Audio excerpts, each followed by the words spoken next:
Hello Wolfers, for those of you who follow us regularly, you know that last week we talked about excess inventory. Today we want to focus on the flip side of the inventory coin, which is actually stockouts, and particularly how to avoid stockouts with smarter replenishment systems, more dynamic replenishment systems. So imagine you launch a new campaign and everything is going great, demand spikes, everybody's happy, it goes even better than the expectation, and then boom, what happens is that you go out of stock. That's a disaster. You're under assault immediately and you need to do something about it. Now, there are many things that might have gone wrong in this scenario to lead you to an out-of-stock situation, which is really bad.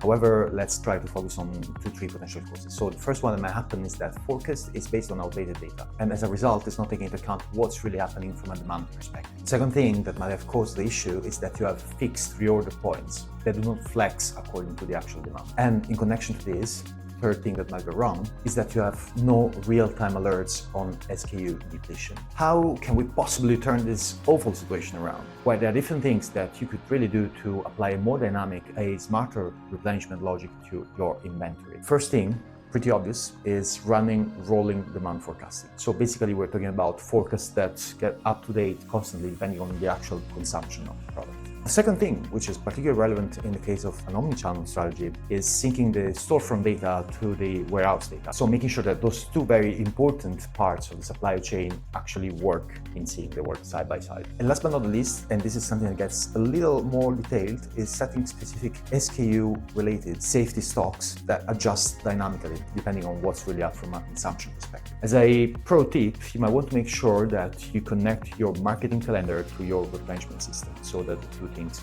can work in parallel and always reflect what's truly happening in the market. If you want to know more about these three potential fixes that we just talked about and many more, I invite you to download our free guide for this week, which is available in the description of this video. A link will drive you to directly download the guide completely free of charge. It's the Dynamic Replenishment Playbook, and it is full of practical tips and practical insights and specific steps that you could follow to indeed have a dynamic and smarter replenishment logic. I hope you enjoyed this video. I hope you will enjoy the guide. As usual, please let us know what you think by liking the video and commenting with your thoughts. And don't forget to subscribe to the channel. And of course, it would mean the world to us if you could refer us to your network, friends, colleagues, anybody who could potentially benefit from this. I look forward to talking to you all next week.